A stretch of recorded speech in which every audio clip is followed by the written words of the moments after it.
Caregiving is super stressful and time-consuming. You're taking care of your parent, you're putting in so much time and effort and money, but are you feeling like your siblings aren't helping or that they could help more?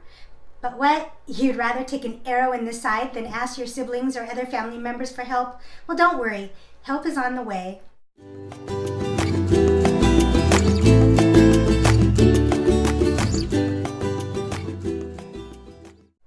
Hi there, I'm Sophia and I'm bringing you new videos every Tuesday to help you be a more successful, more satisfied, and more informed family caregiver. Now, just because you need help doesn't mean that you don't want to keep caring for your parent, but caregiving is hard and it takes a toll on other areas of your life, and you can't always do it by yourself. I know that asking for help can be one of the harder things to do, and that you're probably not looking forward to it. So in this video, I'm going to tell you the best way to ask your family for help with the care of your parent. And don't worry, because you're going to be able to do this. Before you start, you have to know that your family members are not mind readers. They may have absolutely no understanding of what you do on a day-to-day basis. So the first thing that you need to do is to be super clear about what the situation is and what kind of help you and your parent need, and write it down. This is going to help you have clarity when it comes to having that conversation. Take some time and write down before you talk to your family what are the difficulties, especially if your siblings, they don't live close by and they haven't seen your parent very often. They may not realize the deficits that your parent has and that their needs are getting greater. Write down a list of all the things that you're doing: bathing, dressing, toileting, diaper changes, cooking, doctor's appointments, paying bills. Write it all down and be super clear. Next, let them know what other problems your parent is having. Are they awake at night, wandering, falling, having delusions? Are they angry or resistant to care? Do they seem sad or isolated? Next, write down any services that your parent is already receiving, such as paid caregivers, how many hours, and the cost. Are they going to daycare, getting Meals on Wheels? Again, you just want everything clear and written down to help you with your conversation. Next, make a ballpark guess about how many hours per week do you think you're spending on caring for your parent, and how much money are you spending out of pocket on your parent, if any. Finally, write down and be clear about how providing this care is affecting you. Do you work outside the home, and how many hours? Are you missing time with your own family and kids? Are you having your own health issues? Is your marriage suffering? Are you missing too much time for work? Again, be really clear about how caring for your parent is affecting you. Once you're clear with everything that your parent needs and everything that's affected in your own life, then you're ready to ask your family to talk to you about your parent's situation. It's time to plan your meeting. Think about inviting other people other than your siblings, other people who care about your parent or who have asked in the past if they could help out.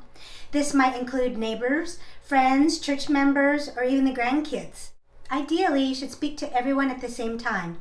This can be done with some people in person, with other people over the phone on a conference call or a Skype call. Let them know that you just want to get together and talk to everyone at one time about Dad. They won't have an idea of what the meeting is about, and you can just leave it at that for now. It's best not to start answering the questions and pushing for answers when all the siblings aren't there listening.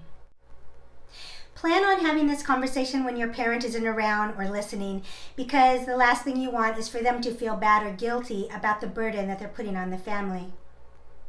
Once everyone is gathered together, thank them for coming and their time and caring enough to come to talk about Mom. These are the ways you don't want to start your conversation. I'm overwhelmed. I need help with Mom. None of you help me out. You have no clue how hard this is. Even though this is how you feel, these kinds of statements are going to put everyone on the defense and will put up a barrier to the conversation before it's even started.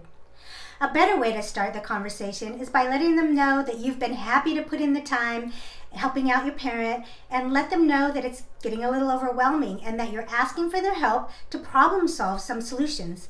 Let them know that you'd like their opinions on solutions on how to best help your parent. Doesn't that sound better?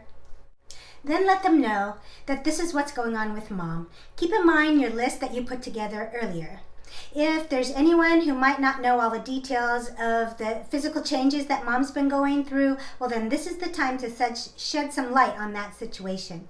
Review with the group what your parents' abilities and disabilities are, and what specific types of care and supervision you've been providing, and what their mental status is like, if that's relevant. Now, the hard part is going to be doing this without complaining or whining. Just stick to the facts. You can say, so far I've been doing XYZ and I'm really happy to keep doing that, but her needs are getting greater and it's getting a little harder. Mention how it's been affecting you, your job, your health, your kids, and what's been going on with you, and that you're asking for their advice on some solutions. Let them know that unfortunately there's not any extra money to help, and that you don't have extra time to give, even though you wish that you could. I was wondering if anyone could think of any ideas or if there's any way anyone could help or contribute. And remember this, that help comes in so many different shapes and forms. Financial contributions, big or little, or agreeing to pay a bill. These could be done one time or ongoing. Or taking over the finances altogether to help with MD appointments or researching resources, applying for benefits, running errands, walks in the park or rides to the senior center, weekly calls, taking your parent to another family member's home for the weekend or for the day. I've even seen some families rotate the home that the senior lives in on a monthly basis. Don't say no to any offers that anyone might give. Don't play the yes but game. Someone just might have a solution or idea that you didn't think of before. My recommendation would be not to put anybody down because you think they're not offering enough. See where your siblings are. Some of them might just say no, they don't have enough time or money. They feel like they're too far away. You're going to have siblings come up with all kinds of excuses. If that's what it is, that's what it is, and you really don't have any control over them.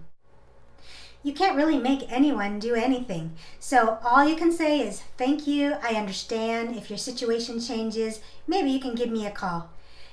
Have a good day. I'll talk to you soon. Bye-bye. It's just not worth fighting over. It's just going to make the situation more stressful for you.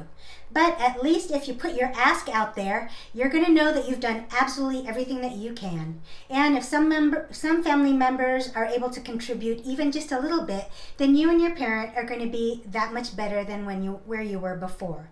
And you're going to feel so proud of yourself for asking. Don't let this make a feud in your family. Your parent would not want that.